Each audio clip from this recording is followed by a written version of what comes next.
Hai Tribuners, jumpa lagi di acara podcast Tribun Bali. Kali ini podcast kita akan menghadirkan tamu atau narasumber Bapak Inyoman Parte, Sarjana Hukum. Selamat datang Pak Parte di terima kasih, podcast Tribun Bali. Sudah diundang di Tribun. Ya, saya kira pemirsa Tribun Bali, ya podcast Tribun Bali sudah tidak asing ya dengan nama Pak Parte, Pak Inyoman Parte, karena beliau kiprahnya kalau di Bali ya cukup luas, cukup banyak. Nah, sehari-hari Pak Parte ini jabatan resminya adalah anggota DPR RI, jadi DPR Pusat di Komisi 6 DPR RI, Pak Nggih. Ya. Nah, kita undang beliau, Pak Parte, di acara podcast kita kali ini. Kita akan membahas tentang pengesahan Undang-Undang Provinsi Bali. Nah, mengapa Pak Parte? Saya kira kita cukup sering ikuti ya di media bahwa di antara pihak-pihak, orang-orang, tokoh-tokoh di Bali yang getol memperjuangkan goalnya Undang-Undang Provinsi Bali ini, salah satunya adalah Pak Parte. Itu tentu ada banyak yang lain ya. Saya kira yang juga paling getol itu kita sebut saja misalnya Pak Gubernur, Pak Koster misalnya, dan sejumlah stakeholder yang lain. Nah, Pak Parte ini menarik karena Pak Parte sendiri nyebut di media, kemudian sejumlah kalangan di Bali juga menyebut ini adalah semacam momen bersejarah ini bagi Bali. Itu setelah sekian lama Bali atau Provinsi Bali tidak memiliki undang-undang sendiri, akhirnya ada undang-undang ini gitu Pak ya. Jadi responnya itu semua bersyukur gitu kalau melihat yang kita ikuti di media itu Pak. Nah, ini mungkin bisa dijelaskan Pak. Saya kira sebagian sudah mengikuti ya proses ini, mungkin sudah tahu, tetapi kok rasanya cukup banyak yang masih belum tahu. Nah, Undang-Undang Provinsi Bali itu mungkin bisa disebutkan poin-poin apa saja Pak, kira-kira yang penting yang kemudian ini menjadi semacam tonggak bagi Provinsi Bali. Bisa dijelaskan, silakan Pak Parte. Iya, boleh cerita sedikit sebelum undang-undang ini? Silakan Pak. Silakan. Jadi saya kebetulan jadi anggota Dewan saat 2004 di awal reformasi. Itu di tingkat provinsi Pak ya? Saya langsung jadi anggota Dewan di provinsi. Waktu itu usia paling muda. Berapa waktu itu Pak? 26,5 ya. 26,5. Jadi sehingga saya jadi ketua, karena waktu itu aturannya termuda dan tertua kan, untuk jadi teman-teman. Yang memimpin sidang pertama itu Pak ya? Jadi saya yang pimpin sidang sebagai anggota Dewan termuda. Yang tertuanya Bapak Made Poniti waktu itu 72 tahun. Beliau sudah almarhum. Nah, di awal reformasi itu kita ingin memanfaatkan statementnya dari Bapak Menteri Dalam Negeri pada zaman pemerintahan Habibie. Yaitu Bapak Rias Rashid. Profesor Rias Rashid. Beliau secara terbuka, TV, koran, waktu itu belum ada medsos yang seperti hari ini ya, menyampaikan bahwa di Indonesia yang berhak mendapatkan otsus itu 3, Aceh, Papua, dan Bali. Otsus itu otonomi khusus. Otonomi khusus itu ada Bali. Nah, kami memanfaatkan momentum itu. Nah, waktu itu perdebatannya karena kita melihat Bali potensi daerahnya tidak merata.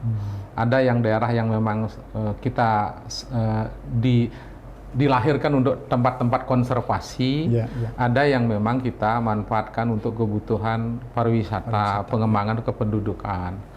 Namun kan kita mencermati sepertinya akan semua memanfaatkan itu. Dan terbukti hari ini. Gitu. Oleh karena itu, kami yang muda-muda saat itu, bagaimana kalau Bali ini dikelola seperti DKI.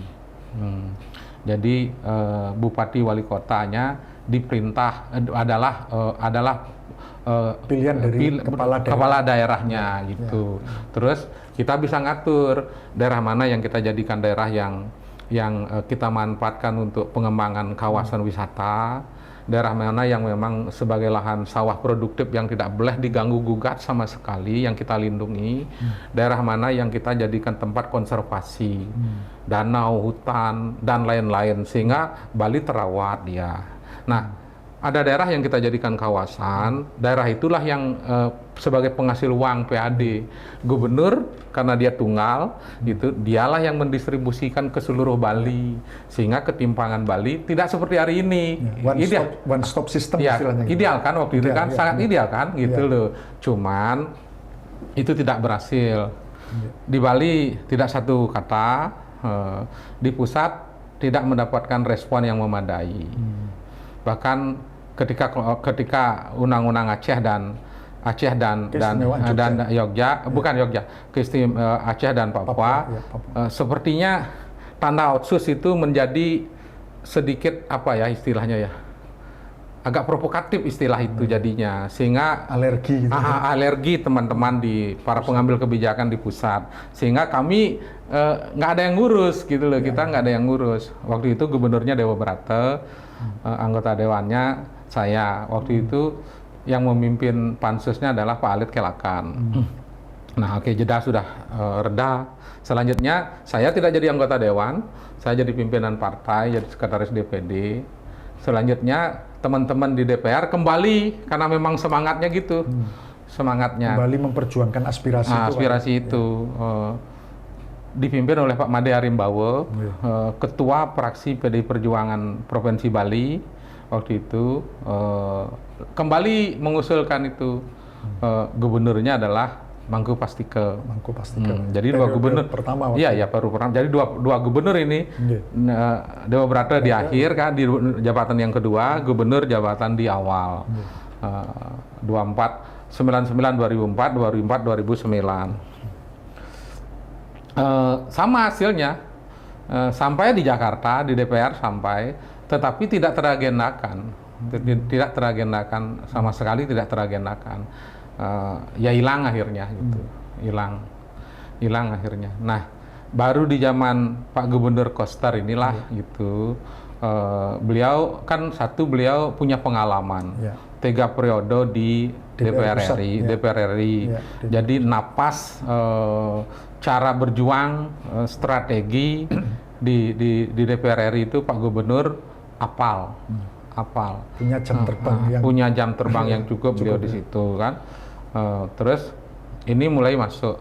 Nah, ketika cara masuknya pun bagus, jadi masuk ke DPR dulu, selanjutnya masuk ke DPD, selanjutnya masuk ke Mendagri, selanjutnya masuk ke Menkumham. Jadi mulai 2019 sekitar bulan Desember, kalau saya tidak salah tanggal 8 dan tanggal 9 Desember 2019 itu dibawalah usulan masyarakat Bali yang telah digodok di Bali berulang-ulang, akademisi, para tokoh-tokoh agama dari berbagai agama, sehingga ini diterima gitu loh, karena bukan urusan agama ini gitu.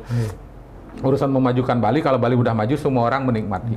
Itu siapapun dia, jangankan sesama warga Republik yang ada di Bali, orang asing akan menikmati juga. Nah, itu jadi Pak Wayan Koster selaku gubernur memimpin rombongan ini ke Jakarta.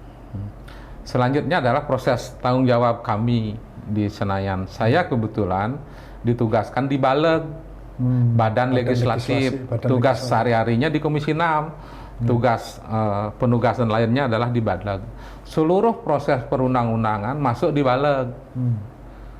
Baleg. Tidak ada yang tidak. Baik yang baru, yang usul inisiatif, yang datang dari pemerintah, yang revisi undang-undang yang sudah ada, peninjauan undang-undang yang sudah ada, seluruhnya dari Baleg.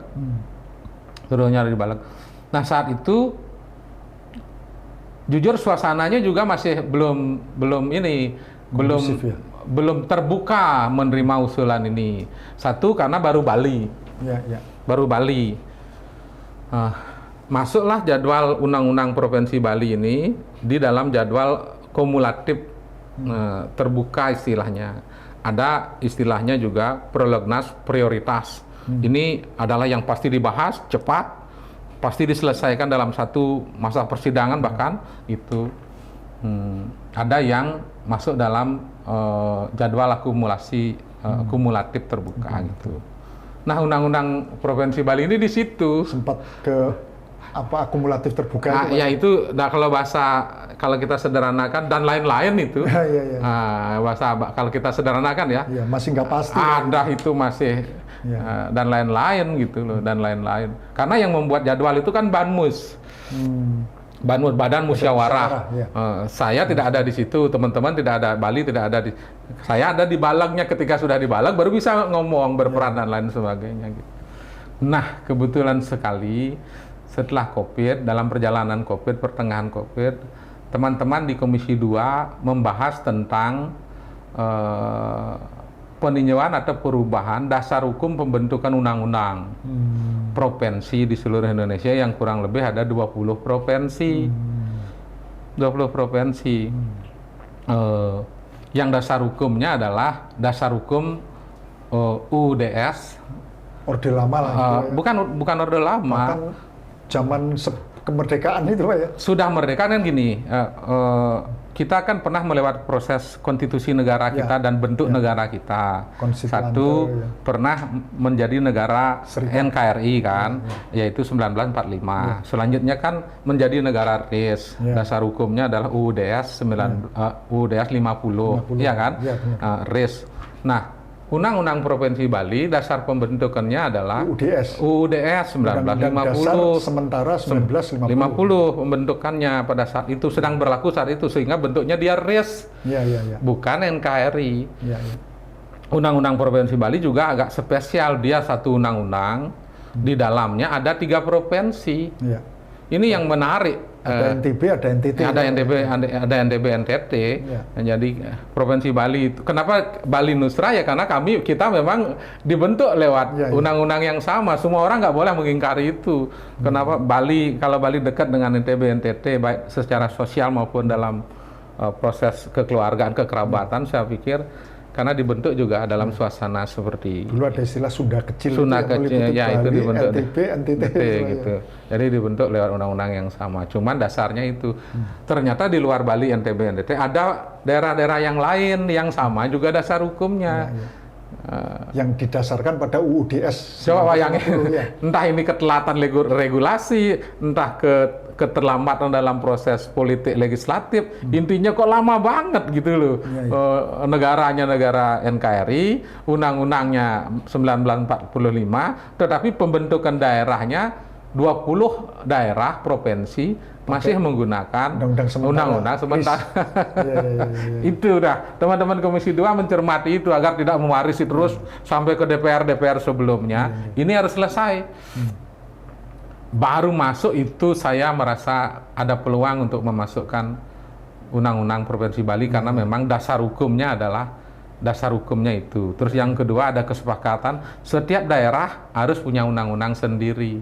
Nah, kita bertiga, artinya kita harus punya undang masing-masing. Masuklah itu sudah kan gitu. Nah, selanjutnya protokoler berikutnya adalah NTB punya undang-undang sendiri kurang lebih sekitar 6 bulan lalu.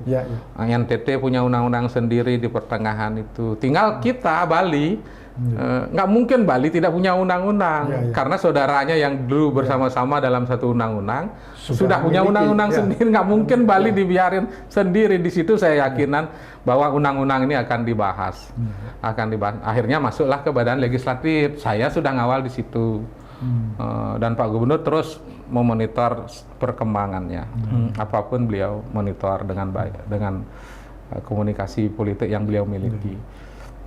Nah, lebih lanjut, apa persoalannya undang-undang yang dulu dengan undang-undang yang 20 dengan undang-undang yang Bali.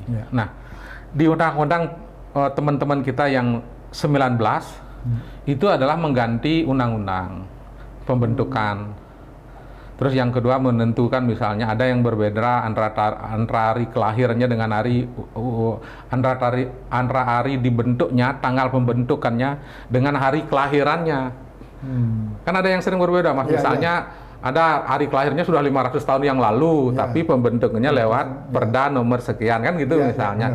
Nah, ini dirapikan sehingga undang-undang itu 19 provinsi yang lain undang-undangnya rata-rata 6 lembar, 6 pasal gitu. Karena memang nggak ada sesuatu, hanya merubah konsideran nomenklatur, yang gitu-gitu. Nah, ketika di Provinsi Bali agak alot karena ada hal-hal lain yang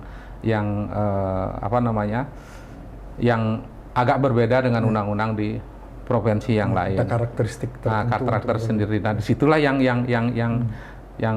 harus kita sampaikan. Gitu. Jadi lumayan lama Pak ya. Anggap saja ini mulai 99. Anggaplah kalau dari waktu otsusnya dari awal reformasi 99 kan. 99. Itu ya hampir 24 tahun itu. Iya, segitulah. Dan ya goal ya memang melegakan sekali Pak. Itu. Karena bisa masuk sampai awalnya dan lain-lain kemudian akhirnya disahkan ini kan. Ya, nah itu tadi Pak. Sekarang sudah ada. Nah, itu poin-poin apa Pak yang kira-kira penting untuk diketahui publik dari Undang-Undang Provinsi Bali? Satu, tentang dasar hukum kan sudah selesai tadi, bahwa Undang-Undang Provinsi Bali sudah sendiri, dasar hukumnya sudah 19, Undang-Undang 1945, negaranya sudah NKRI, sudah clear itu. Terus tentang hari ulang tahunnya sudah jelas. Nah, lalu apa yang berbeda? Kenapa kita harus sedikit lega? Bukan sedikit, kita harus lega. Lega sekali Pak. Lega. Saya terharu bahkan gitu karena ada dalam proses itu. Begini Mas, dalam Undang-Undang Dasar kan sudah dijelaskan bahwa Indonesia ini dibangun dengan karakteristiknya yang beragam. Karakteristik yang beragam itu bukan hanya persoalan agamanya, bukan hanya persoalan sukunya, termasuk juga keberagam dalam persoalan sumber dayanya, sumber daya ekonominya terutama sekali. Itu yang beragam. Namun pemerintah pusat dengan DPR pada saat itu menyusun Undang-Undang Nomor 33 Tahun 2004, jadi 19 tahun yang lalu. Undang-undang tentang apa itu Pak? Tentang namanya dulu perimbangan antara keuangan pusat dan daerah. Perimbangan keuangan pusat dan daerah. Pusat dan daerah itu yang pada prinsipnya seperti ini, pemerintah pusat dan daerah mendapatkan dana bagi hasil dari itu, dana perimbangan dari gitu, pajak dan dari sumber daya alam. Nah, dari pajak seluruh provinsi dapat ada pajak badan, ada pajak penghasilan, ada pajak PPN, ada segala jenis pajak, termasuk juga cukai. Daerah dapat, seluruh Indonesia, provinsi-provinsi dapat dana perimbangan. Bali dapat. Nah, ketika ngomong tentang sumber daya alam, Bali tidak dapat. Karena tidak memiliki sumber daya alam. Tidak memiliki sumber daya alam yang tangible, yang bisa diukur di kilo, di gram, di liter, di kubik itu nggak bisa.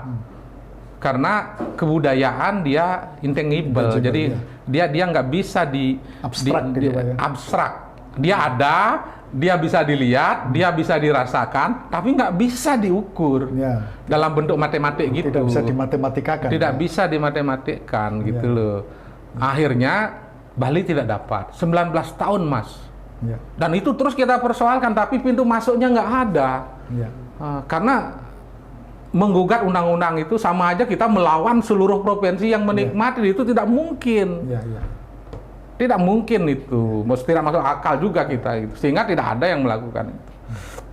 Nah, ketika saudara-saudara kami, saudara kita di provinsi lain dapatlah dia dari kubik kayu sekian dapat, dari mineral sekian dapat, sekian gram, sekian kilo, sekian liter dapat. Bali tidak dapat. Nah, akhirnya apakah Bali tidak berkontribusi? Berkontribusi gitu loh. Nah, harusnya penyusun undang-undang saat itu ditambah lagi dikit saja sesuai dengan pasal 18 AB Undang-Undang Dasar. Dari pajak, sumber daya alam dan sumber daya lainnya. Nah, sumber daya lainnya atau bahasanya lebih sederhana, dari potensi daerah yang lainnya. Sehingga masuklah hitungan-hitungan dari daerah-daerah yang tidak memiliki sumber daya alam.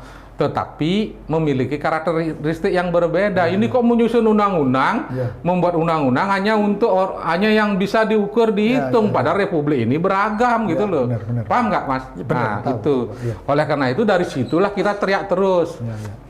Teriak terus, segala upaya kita lakukan yang mentok dan tidak ada yang ngurus karena memang tidak memungkinkan untuk dirubah karena seluruh provinsi sudah menikmati dengan sangat baik itu. Nah, itulah yang kita perjuangkan, itu satu. Nah, sebelum urusan dananya, kita memasukkan di situ tentang karakteristik. Sebelumnya kan basis sosialnya kan berbeda. NTB tentu budaya yang dominan adalah budaya Muslim dan budaya Sasak atau budaya Lombok kan gitu. NTT adalah budaya teman-teman di NTT dengan berbagai karakteristik kabupatennya masing-masing. Nah, kan tidak mungkin di dalam satu undang-undang itu ada karakteristik yang sama kan. Nah, oleh karena itu ketika undang-undang ini ada, kami memasukkan karakteristik tentang pembangunan Bali. Satu adalah pembangunan Bali dengan mengambil filosofi Trihita Karana kan, jadi hubungan yang baik ya, yang sudah tahu lah semuanya itu ya, sudah tahu, bahkan turunnya pun tinggal lebih dalam aja. Sudah itu. Terus yang kedua adalah tentang Satkerti sebagai yang Trihita Karana sebagai filosofinya, yang Satkertinya sebagai kearifan lokal yang menuntun implementasinya. Jadi kalau ini klop, setiap pemimpin Bali itu dari gubernur, bupati, DPR, camat, lurah, kepala desa, bendesa adat, kepala dusun sampai seluruh masyarakat Balinya memiliki satu frame yang sesuai dengan karakteristik yang kita cantumkan dalam undang-undang. Itu menurut saya Bali ke depan lebih rapi, lebih ada kemana dia mau pergi, kemana tujuannya, lebih ada dia lebih jelas, gitu, daripada tidak jelas gitu loh. Jadi semua pihak akan punya tuntunan di dalam menerapkan pembangunan Bali. Nah, itu satu sudah masuk. Kan selama ini artinya sekarang sumber daya yang abstrak itu sudah diakomodasi oleh Undang-Undang Provinsi Bali. Itu kan. Nah, selanjutnya adalah tentang posisi desa. Posisi desa terutama. Semenjak berlakunya Undang-Undang 6 tahun 2016 tentang desa, mungkin Mas masih ingat waktu itu perdebatannya adalah Bali memilih yang mana, karena dalam undang-undang itu dalam tanda petik dipaksa memilih satu desa, salah satu. Itulah kesalahan penyusun undang-undang menurut saya, ketidakcermatan, kalau saya luruskan ya, bukan kesalahan, ketidakcermatan dari penyusun undang-undang yang mengeneralisasi masyarakat adat itu sama seluruh Indonesia. Padahal desa adat di Bali bukan hanya masyarakat.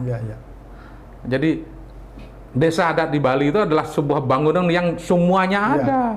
Badannya ada, hukumnya ada, manusia penghuninya ada, aturan mainnya ada, kekayaannya ada, kebudayaannya ada, lengkap. Benda-benda peninggalan kebudayaannya ada. Sehingga dia bukan hanya masyarakat. Jadi dia bukan masyarakat adat, jadi bukan hanya komunitas desa adat Bali ini. Nah, dalam Undang-Undang 6 diperlakukan seperti itu. Sehingga kami kan tidak mungkin memilih. Itu mungkin kita orang Bali waktu itu tidak mungkin memilih gitu. Sehingga nggak terakomodasi, Pak ya. Tidak terakomodasi. Desa adat tercecer lah dari cakupan undang-undang itu. Tidak masuk dia, tidak masuk dia di situ. Yang masuk adalah selanjutnya kita di Bali membuat perda tentang desa adat di Bali. Makanya menjadi menarik, perda desa adat di Bali ini diteliti di banyak tempat oleh kampus-kampus. Karena perda desa adat di Bali ini cantolannya bukan undang-undang induknya, undang-undang 6 tentang desa, tetapi cantolannya langsung ke pasal 18 Undang-Undang Dasar 1945. Inilah dia diteliti banyak oleh kampus. Kok bisa begitu gitu loh, kok bisa begitu. Akhirnya setelah mereka paham bahwa desa adat di Bali bukan desa adat dalam persepsi Undang 6 ini, mereka mengerti semua, benar ini gitulah intinya. Benar ini, sehingga perda desa adat di Bali nyantolnya ke pasal 18 Undang-Undang Dasar 1945 yang mengagani negara mengakui kesatuan hukum masyarakat adat yang masih hidup, dilindungi, diakui gitu itu loh. Itu yang kita pakai patokannya. Nah, tetapi kan dasarnya itu perda. Ya. Dasarnya itu perda. Terus kami masyarakat Bali, Mas, ini mungkin saya anggap saya ini sebuah kelebihan ya, kelebihan. Masyarakat Bali itu memiliki dua identitas. Identitas nasional atau identitas republik. Dasarnya KTP. Ngambilnya di desa, di kantor desa, di Dukcapil. Urusannya adalah urusan administrasi. Kalau Mas ngurus sertifikat di desa dinas, kalau Mas ngurus beasiswa miskin di desa dinas, kita ngurus nomor izin berusaha di desa ini, sertifikat halal pengantarnya, mau berangkat menjadi pekerja migran di sini, itulah intinya. Di desa adat, karena manusia Bali itu manusia punya dua identitas, sebagai keramu adat, dasarnya KTP-nya adalah pipil gitu, KTA adat kalau saya sederhanakan ya, KTA adat gitu. Urusnya dari urusan baru jadi janin sampai jadi leluhur gitu. Di tempat inilah melahirkan kebudayaan Bali gitu dan semuanya itu dia memang dua membutuhkan biaya. Keberadaannya memang dua gitu loh. Itu manusia Bali kan gitu loh. Yang semua pihak harus memahami bahwa manusia Bali itu dua dia identitasnya. Ada karakteristik tersendiri. Nah, ini kan karena dia timbangannya sama, yang satunya sudah dasarnya undang-undang, yang ini baru perda. Inilah yang kita angkat, kita kokohkan di dalam undang-undang Provinsi Bali. Itu sehingga kalau kita ngomong sejajar ya sejajar, artinya dasarnya sama-sama undang-undang. Sama-sama undang-undang. Jadi lembaga adat sekarang punya cantolan yang lebih kuat. Tidak langsung ke undang dasar pasti. Tapi yang lebih operasional, yang lebih organik sudah langsung undang-undang gitu. Dalam konteks ketatanegaraan, dalam kalau kita bicara hukum ya kuatlah kuatlah. Sebelum dapat apa, tapi kalau dari sisi itu saja kuatlah menurut saya. Kuat. Itu kuatlah menurut saya.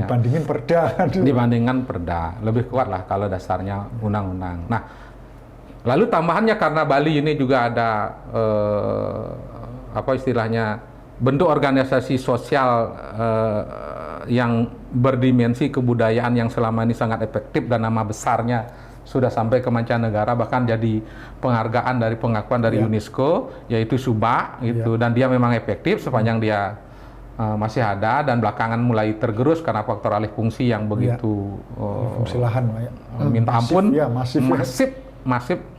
Jadi setahun itu bisa habis sekitar 2.000 hektar gitu kan, setahun. Nanti kalau terus begitu ya habis kan. Selanjutnya SUBA mereka tidak bayar iuran lagi karena tanahnya sudah tidak dia lagi yang pemiliknya, dia tidak bayar lagi, banyak pura-pura yang terbengkelai. Tetapi kan SUBA ini begitu banyak diteliti, banyak diadopsi. Kalau Mas pergi ke Sulawesi, terutama daerah-daerah kabupaten yang ada Trans Bali, SUBA-nya malah eksis. Jadi pembagian airnya merata, sistem bertaninya, kapan turun tanam padi, kapan berapa tahun tanam padi, berapa tahun palawija, itu jadi berjalan. Jadi sebagai sistem sosial, kalau dia diadopsi, dia bisa berlaku di mana saja. Nah, inilah yang kita masukkan juga di undang-undang agar dia menjadi sebuah hal yang kokoh dan juga bermanfaat untuk bukan hanya untuk Bali, tapi juga untuk daerah-daerah kita di Indonesia, bahkan bisa diadopsi oleh dunia. Masuklah dia itu. Nah, lalu selanjutnya adalah seperti yang kami sebutkan tadi, mengurus kebudayaan Bali ini kan minta ampun, Mas. Mohon maaf ini ya. Jadi ada desa dinas, ada desa adat. Nah, bayangin Mas sudah lama di Bali, teman-teman sudah lama. Dari baru bisa gini aja tangan anak-anak kita yang Rejang Dewo yang umur 3 tahun itu. Baru gini sampai dia bisa lemes gitu, sampai dia apa istilahnya ya, lembut gitu, bisa menari semuanya yang kita tonton, yang begitu menjiwai gitu. Hidup itu biayanya berapa, Mas? Sangar-sangar kita autodidak dengan biaya sendiri, berapa merawat itu? Biaya merawat benda-benda sakral, sehingga Bali sampai hari ini gitu. Karena saya berkeyakinan, mohon maaf ini bukan meremehkan pantai kita, sama sekali tidak. Bersyukur Bali dikelilingi oleh pantai sepenuhnya. Oleh keindahan alam. Itu. Tetapi kalau ngomong tentang bersih, pantai-pantai kita jorok. Pantai kita penuh dengan plastik, dengan sampah, bahkan sampah upekare, habis melatih sampahnya ditinggal, gitu kan. Di luar negeri kan pantainya sudah panjang, bersih. Terus tertata dengan baik, tidak ada plastik, terus airnya biru, ikannya banyak, ikannya kelihatan, burung-burungnya penuh. Itu kalau dibanding dengan itu jauh lah kita. Artinya saya berkeyakinan bahwa wisatawan datang ke Bali, daya tarik Bali karena faktor kebudayaannya. Taksu kebudayaannya terutama ya, karena dia menjadi living culture. Karena perilakunya setiap orang kan, dari lansia sampai anak baru berumur 3 tahun, bahkan ketika lahir dia sudah melakukan proses budaya, iya kan? Baru lahir bahkan masih di janin dia sudah melakukan proses itu kan. Nah, jadi living culture yang hidup terus menerus dilakukan oleh siapa saja. Nah, ini butuh biaya merawatnya. Makin besar saja merawat ini. Satu gong, satu gong itu karena semangat mukulnya pecah itu 4 juta, Mas. 4 juta. Satu kenang jebol itu. Untuk menserasikan ini biayanya besar. Biaya untuk penyelenggaraan pelestarian yang terkait. Apalagi. Nah, itu tidak diakomodasi di undang-undang perimbangan sama sekali karena nggak bisa ditimbang.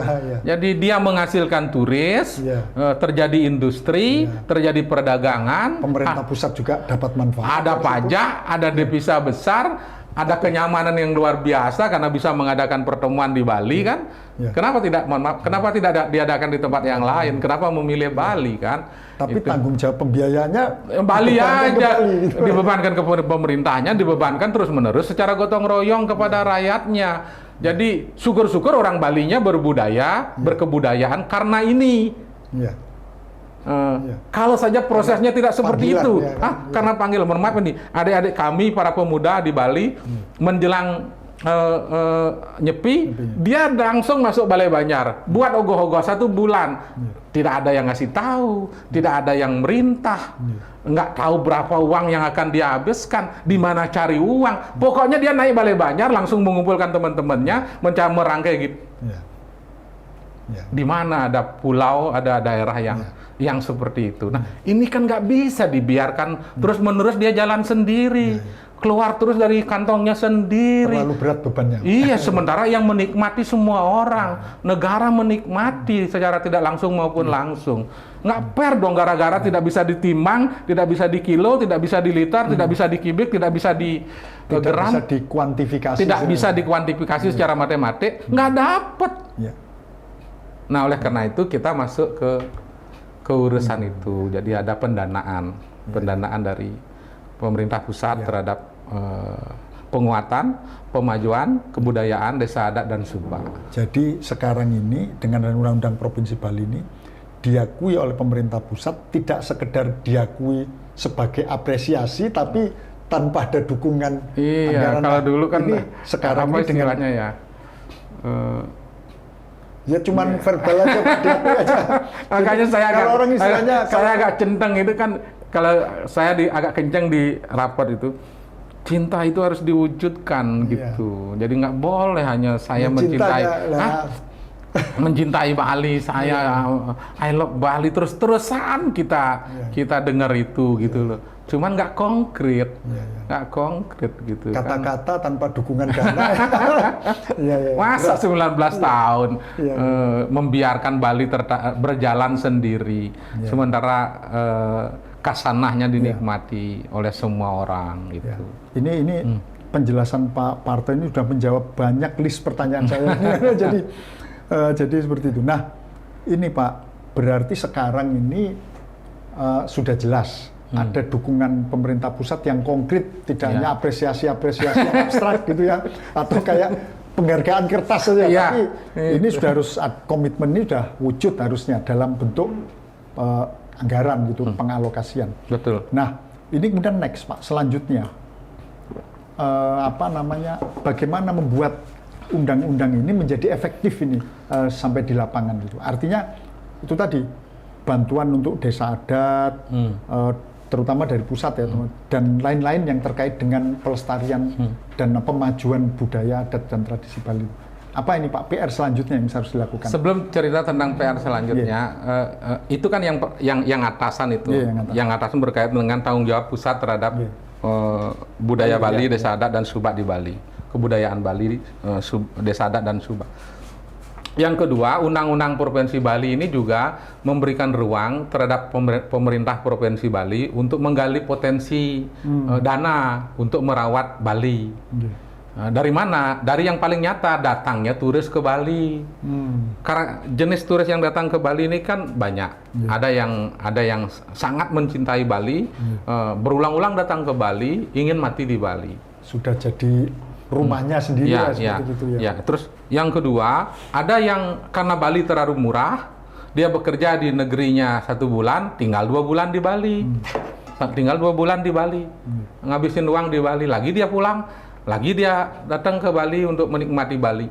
Itu. Terus ada yang berbisnis dalam artian terselubung, datangnya sebagai wisatawan, tetapi di Bali menjadi punya perusahaan, pekerja dan lain sebagainya. Apalagi sekarang dengan sistem apa istilahnya, working from Bali, work from Bali itu secara itu. online.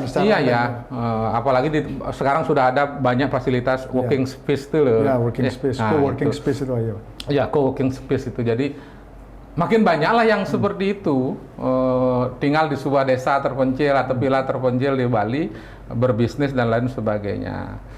Menikmati kemurahan Bali, tapi kan? Tidak ikut menanggung beban yang bahkan ada yang bersiasat, Mas. Ada yang bersiasat, sudah bukan jumlahnya bukan ratusan lagi, jumlahnya mungkin ribuan atau puluhan ribu jumlahnya. Jadi dia menggunakan visa turis, datang ke Bali, menjelang 3 bulan habis visanya, itu pergilah dia ke timur-timur. Selanjutnya dia nge-fly lagi, datang lagi ke Bali. Menjelang 3 bulan habis visanya, pergi ke Singapura, lagi nge-fly visa. Menjelang 3 bulan lagi ke Bali, lagi pergi dulu ke Malaysia. Pokoknya masa terus-terusan bersiasat seperti itu dan nggak kena apapun. Dan nggak kena apapun. Yang lain adalah karena Bali terlalu murah, itu makin banyak backpacker datang, makin banyak turis-turis yang dalam tanda petik kantong cekak datang ke Bali, ya kan? Nah, ini pemerintah Bali diberikan kewenangan untuk melakukan punggutan. Dan ini bukan hal yang baru, karena di seluruh negara-negara tujuan wisata sudah melakukan. Provinsi-provinsi di luar negeri sudah banyak melakukan. Intervalnya antara 100.000 sampai dengan 300.000, tergantung mata uangnya. Terus yang kedua, bahkan ada kalau di Butan sebagai daerah turis yang paling tersohor ya menurut saya. Dolar itu Pak. Nah itu hitungannya hari. Kalau kita tinggal 2 hari sekian, kalau tinggal 3 hari sekian, kalau tinggal 4 hari sekian, tinggal 5 hari sekian, makin lama tinggal makin banyak. Ada yang begitu. Bahkan mereka itu inden dan harus deposit. Itu 2 tahun saya benar Kak Mas, sampai 2 tahun bayangin sebuah pulau, sebuah negara kecil, bisa seperti itu. Karena negara itu semuanya memang prinsipnya itu begini Pak, kalau nggak salah, ini mohon maaf agak sedikit menyimpang. Karena kalau kamu memang, ini kasus Butan yang pernah saya baca, kalau kamu memang cinta Butan, suka Butan, gitu kan, ya kamu harus mau berkontribusi ke Butan, bukan cuma menikmati tapi nggak ikut. Nah, makanya konteks pungutan ini adalah sama-sama aktif. Konteks kontribusi dalam undang-undang ini adalah aktif. Ada tuntutan harapan dari Pemda Bali, masyarakat Bali, kamu datang ke Bali dan kami merawat, kamu menikmati, gitu kan. Nah, ada juga kita berikan ruang. Saya datang ke Bali, saya ingin Bali berlanjut, tidak pernah surut. Saya ingin Bali dulu, hari ini, dan selanjutnya adalah Bali yang bisa saya nikmati. Oleh karena itu, saya harus berkontribusi. Nah, jadi ini sama-sama aktif gitu loh, Mas. Kan Mas saja saya pikir kalau dikenakan sesuatu tidak berpikir kan. Yang penting kita bisa melihat Bali hari ini adalah Bali yang juga yang akan datang kan gitu loh. Saya yakin itu orang yang punya hati, begitulah cara berpikirnya gitu. Berapa orang sih yang ingin merusak datang atau mengganggu ya. Nah, oleh karena itu, pemerintah Provinsi Bali diberikan kewenangan memungut dari wisatawan sejumlah dana. Nah, uangnya ini nanti kalau sudah kumpul, berapa besarnya biar Pak Gubernur dan teman-teman DPRD Bali yang menentukan, karena undang-undang ini langsung menuju Perda. Tidak ada PP lagi, jadi tidak perlu menunggu. Karena khusus ini. Karena khusus, kalau sudah Bali, kalau sudah dapat nomor, sudah langsung nanti bisa buat Perda. Kalau sudah dapat nomor, sudah langsung buat Perda apa saja yang kalau kurang lebih menurut saya sekitar 2-3 Perda. Tidak banyak yang harus dibuat. Mohon maaf Pak, itu sudah dapat nomor atau belum ini?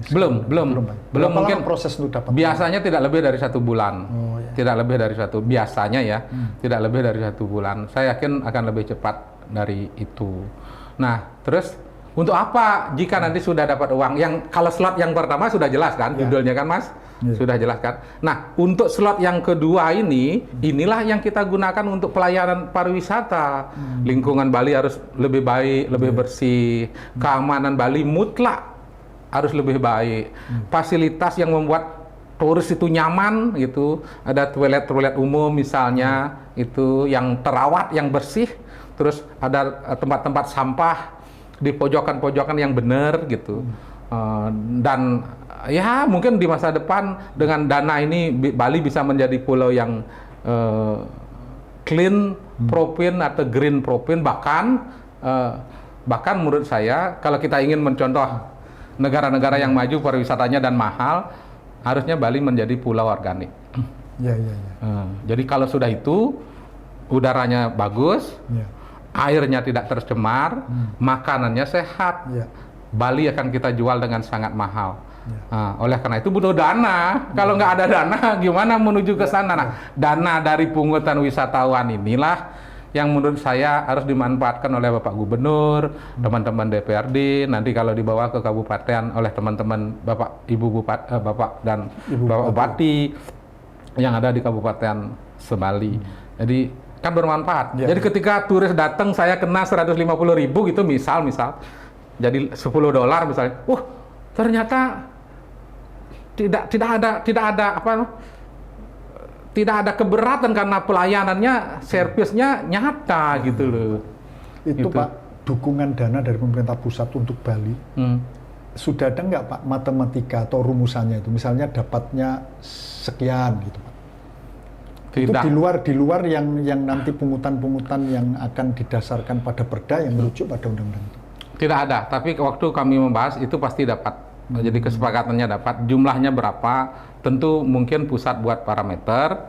Kalau mau menyebut contoh, barangkali Jogja dapat 1,2 triliun untuk dana keistimewaan. Keistimewaannya juga untuk merawat budaya, budaya keraton terutama kan. Sementara di Bali, kebudayaan itu lahir di setiap desa adat, di tempat-tempat dan segala macam lah. Artinya perlu nggak Pak dari daerah sendiri, dari Bali menyiapkan itu sebagai masukan gitu? Kalau misalnya pemerintah nggak punya referensi gitu, terutama untuk itu tadi. Saya pikir nih, saya yakin pemerintah pusat aktif untuk mencari parameter, tapi teman-teman daerah karena lebih paham tentang apa yang perlu biaya, terus untuk apa biaya itu diberikan dan apa manfaatnya nanti kalau sudah ada biaya bagi kemajuan Bali, bagi penguatan kebudayaan Bali, bagi lebih menariknya Bali menjadi daerah wisatawan. Mungkin Pak Gubernur dan teman-teman DPR, para ahli di Bali lebih awal menyiapkan diri untuk itu.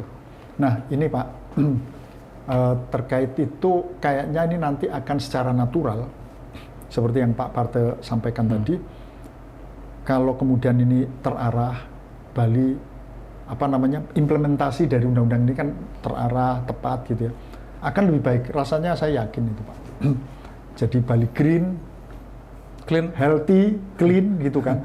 Dan ini dengan sendirinya akan menjadi, ya sama lah Pak, produk apapun kalau dia green artinya organik, clean dan menyehatkan, pasti harganya ada harga, ada rupa lah istilahnya gitu. Bali pasti akan menjadi pariwisata yang premium lah, tempat pariwisata yang premium.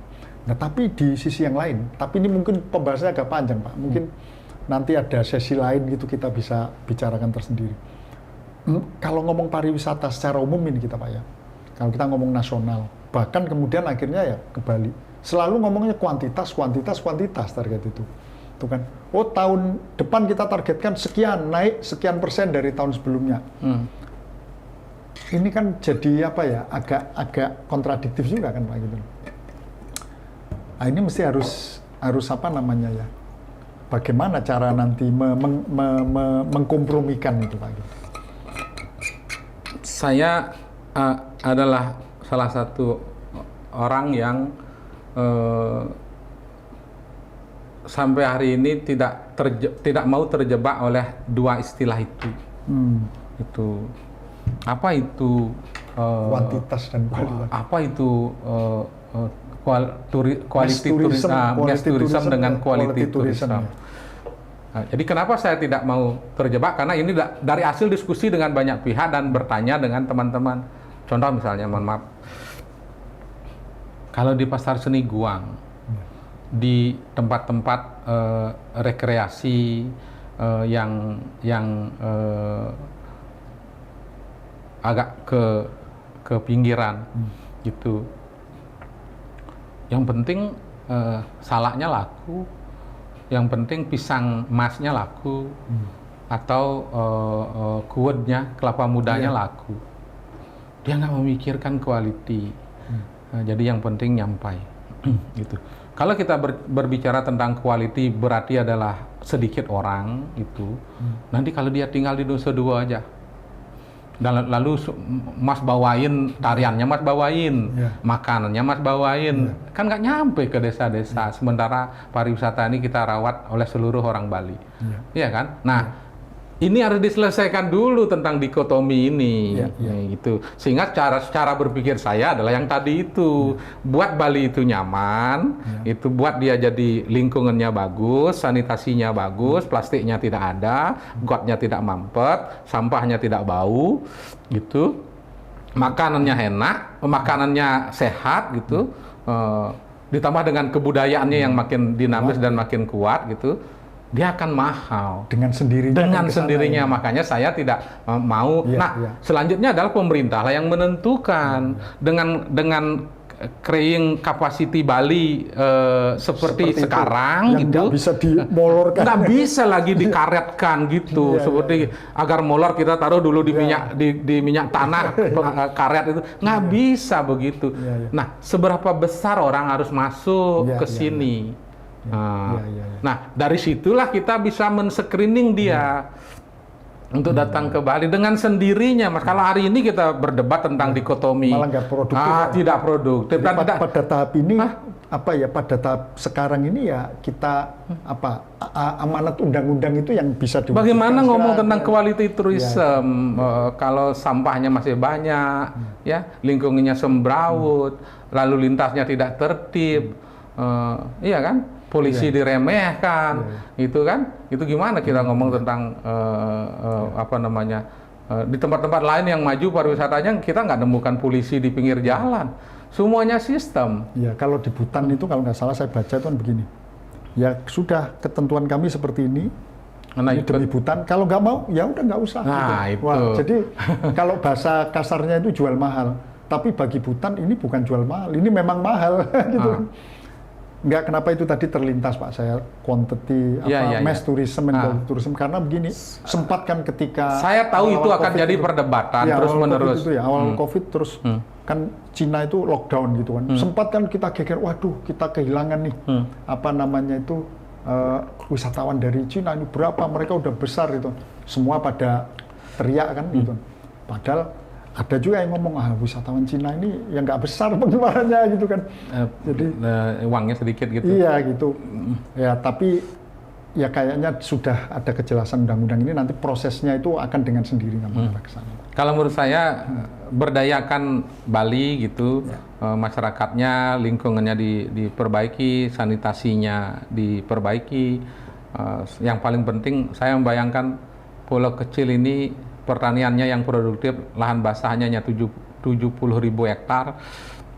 Itu kalau itu diorganikkan, selanjutnya disediakan pasarnya, masyarakat Bali akan pariwisata Bali akan lebih bagus, lebih mahal. Jangan-jangan perlu nanti perda organik gitu Pak. Perda organik sudah ada. Sudah ada Pak. Perda tentang pertanian organik sudah ada, tapi mungkin penerapannya belum efektif. Dan karena masalahnya adalah yang tertinggal hanyalah petani tua, yang kurang lebih dulu organik, selanjutnya 30 tahun sudah berkimia gitu. Untuk mengajak kembali ke organik ini minta ampun tantangannya, minta ampun. Jadi butuh petani-petani muda yang punya visi, yang punya visi tentang Bali organik. Bali. Nah, petani muda mau turun jadi petani harus dijanjikan dia, harus dipastikan dia sejahtera. Kalau jadi petani tetap miskin seperti sekarang, mana ada anak muda yang mau jadi petani. Baik Pak Parte, ini udah cukup banyak. Sebetulnya kami juga ingin berlama-lama, tapi menurut kami begini Pak, ini kan juga nanti penerapannya kan juga berproses. Mudah-mudahan Pak Parte nanti nggak keberatan kalau kita undang lagi untuk masih bicara terkait ini, tapi dengan tahap yang lebih maju lagi gitu ya. Nanti kan selanjutnya adalah tugas Pak Gubernur, teman-teman DPR, kami mengawal untuk memastikan rumahnya yang sudah ada ini dapat isi. Mudah-mudahan isinya mewah, gitu, dapat isi yang mewah kan. Terus di daerah teman-teman DPR menyiapkan perdanya sehingga undang-undang ini lebih cepat bisa dilaksanakan. Itu tadi Pak, seperti yang di awal Bapak sampaikan itu, kalau istilah saya sih one stop management atau one stop system itu juga sehingga satu frame satu ini kan itu bisa juga makin ke sana gitu kan Pak. Baik Pak Parte, ini cukup lumayan banyak Tribuners yang kita bicarakan, dan saya kira banyak nggak yang nyaksiin? Daging semua ini nggak live Pak kita, ini nanti gitu. typing. Jadi biasanya memang begitu kita kalau podcast. Kayaknya nggak ada yang perlu diedit omongan saya itu. Oh iya Pak, ya. Ini malah susah ngedit ini karena ini udah banyak yang penting ini informasinya itu ya. Karena penting semua, jadi saya nggak perlu istilahnya simpulkan ya Tribuners poin. Saya berterima kasih sama Tribun karena memfasilitasi untuk sosialisasi. Jadi lebih cepat masyarakat Bali tahu, lebih siap menyiapkan diri. Ya ini juga untuk menjernihkan simpang siur pemberitaan dengan ada undang-undang ini. Ada kan saya baca itu di media, desa adat bisa pungut retribusi kan jadinya tafsirnya itu macam-macam nanti gitu loh. Nggak ada, undang-undang nggak mengatur retribusi untuk desa adat. Nah itu. Jadi ya mudah-mudahan ini wawancara kita ini bisa semacam kayak menjernihkan gitu ya, lebih memberi wawasan tentang undang-undang baru ini, tentang keistimewaan tentang Provinsi Bali. Baik Tribuners, demikian podcast kita hari ini dengan narasumber Pak Inyoman Parte, anggota Komisi 6 DPR RI, yang di BKO ke Komisi 2. Yang di BKO ke Komisi 2 ya. Untuk menyelesaikan turut andil menggulkan bersama para stakeholder lain di Bali undang-undang Provinsi Bali yang baru disahkan tanggal 4 April yang lalu Pak ya. Ya kita tentu berharap semoga implementasinya nanti benar-benar sesuai yang diharapkan para perintis dan para pelopor undang-undang ini. Demikian Tribuners, terima kasih, kita jumpa lagi di podcast Tribun Bali selanjutnya. Ya, Pak. Terima kasih. Terima kasih sudah nonton. Jangan lupa like, subscribe, dan share ya.